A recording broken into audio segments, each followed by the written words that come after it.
اعوذ باللہ من الشیطان الرجیم، بسم اللہ الرحمن الرحیم۔ سب دیکھنے اور سننے والوں کو میری طرف سے باادب السلام علیکم ورحمۃ اللہ وبرکاتہ۔ امید ہے کہ آپ سب لوگ اللہ تعالیٰ کے فضل اور کرم کے ساتھ خیریت سے ہوں گے۔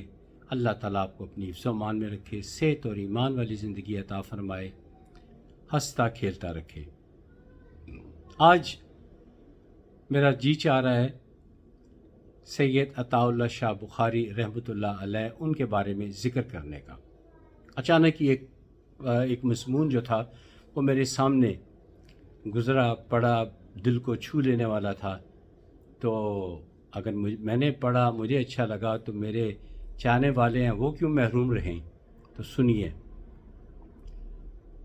سید عطا اللہ شاہ بخاری ان سے ریلیٹڈ ایک واقعہ جو وہ ہے وہ سنیے کہ آپ علی گڑھ جو سر سید احمد خان رحمۃ اللہ علیہ انہوں نے بنائی تھی، جو آج بھی قائم و دائم ہے، وہاں پر آپ تقریر کرنے کی غرض سے گئے، لیکن کچھ لوگ ان کے خیالات سے متفق نہیں کرتے تھے، جو طاقتور طبقہ تھا۔ انہوں نے کہا جی ہم آپ کو تقریر نہیں کرنے دیں گے، لیکن آپ نے پرواہ نہیں کی، اور جو ڈائس پہ ان کی لیے کرسی رکھی گئی تھی، آپ اس کرسی پر بیٹھ کے اور اپنی آنکھوں پر ایسے ہاتھ رکھ لیا۔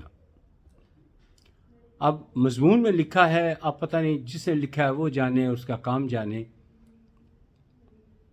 کہ لوگوں نے وہاں کی جو طالب علم ہیں انہوں نے ہلڑ بازی کرنے کے ساتھ ساتھ پتھر بھی مارے۔ جب خوب پتھر مار چکے تو آپ نے ہاتھ ہٹائے، اور اس کے بعد آپ نے آنکھیں پھر بھی نہ کھولیں اور آنکھیں بند کیے ہوئے فرمایا کہ میں نے آپ میں سے کسی کو بھی نہیں دیکھا، آپ نے میرے ساتھ کیا سلوک کیا، لیکن میں نے روز قیامت جب میں اپنے نانا کے حضور، یعنی کہ آپ سچے سید زادے تھے، جب میرے نانا مجھ سے پوچھیں گے کہ تمہارے ساتھ کس کس نے زیادتی کی، کس کس نے پتھر مارے، کس نے آپ کو برا بھلا کہا، تو میں نے چونکہ آپ کو دیکھا ہی نہیں تو میں آپ کے خلاف گواہی نہیں دوں گا۔ سبحان اللہ، جذبہ دیکھیں، خیالات کتنے اچھے تھے۔ آپ نے کہا کہ میں نہیں بتاؤں گا، میں نے دیکھا ہی نہیں، اور ساتھ ہی فرمایا اگر آپ اجازت دیں تو میں قرآن پاک کی چند آیات کی تلاوت کر لوں؟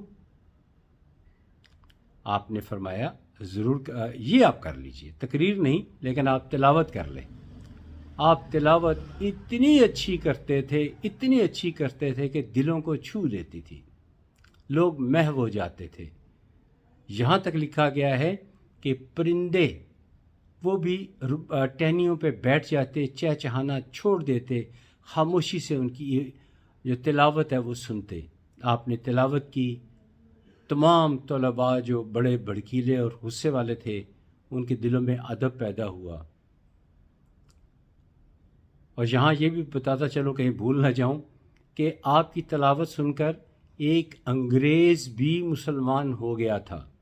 جب آپ کو قید ہوئی تو آپ نے تلاوت کا سلسلہ تو نہیں چھوڑا، جب آپ تلاوت فرما رہے تھے تو وہ انگریز پھر آپ کے پاس آتا رہا، آپ سے دینی تعلیم حاصل، اسلامی تعلیمات حاصل کرتا رہا، اور بالآخر مسلمان ہو گیا۔ بہرحال جب آپ نے تلاوت ختم کی تو فرمایا کیا میں اب اس کا ترجمہ ہم بھی سنا دوں؟ سب نے کہا جی سنائیے، قرآن پاک کا ترجمہ سنائیے۔ جب سنا چکے تو خود ہی انہی لڑکوں نے کہا اب آپ کچھ ارشاد بھی فرمائیے۔ تو یہ طے شدہ بات ہے، ہر جگہ سے میں نے تصدیق کی ہے کہ 5 گھنٹے تک لگاتار آپ نے تقریر کی، اور انہی لڑکوں نے وہ تقریر سنی۔ اب اس سے جڑا ہوا واقعہ اور بھی ہے آگے، بالکل اس کے ساتھ ہی جڑا ہوا، کہ آپ کے ہم عصر ایک دوست تھے عبید اللہ، وہ مستقل مکہ مدینہ رہنے کی غرض سے وہاں شفٹ ہو گئے اور وہاں رہنا شروع کر دیا۔ تو خواب میں نبی پاک صلی اللہ علیہ وآلہ وسلم تشریف لائے اور فرمایا کہ اے عبداللہ، تم مکہ اور مدینہ کو چھوڑو، واپس اپنے ملک میں جاؤ جہاں سے آئے ہو۔ آپ نے فرمایا میں وہاں واپس جانے کے لیے نہیں آیا، میں یہیں رہنا چاہتا ہوں۔ نبی پاک صلی اللہ علیہ وآلہ وسلم نے دوبارہ فرمایا نہیں، تم جاؤ اور وہیں پر رہو۔ آپ جو عبید اللہ تھے انہوں نے پھر جواب دیا، میں یا رسول اللہ، میں یہاں آپ کے قدموں میں رہنے کے لیے آیا ہوں، مجھے یہاں رہنے دیجیے۔ آپ نے فرمایا تمہارا یہاں آنا میں نے قبول کیا، تمہیں اجر و ثواب ملے گا، لیکن تم وہیں جاؤ جہاں سے آئے ہو اور وہاں پہ دین اسلام کی خدمت کرو، دین کو پھیلاؤ۔ اور وہاں میرا ایک بیٹا رہتا ہے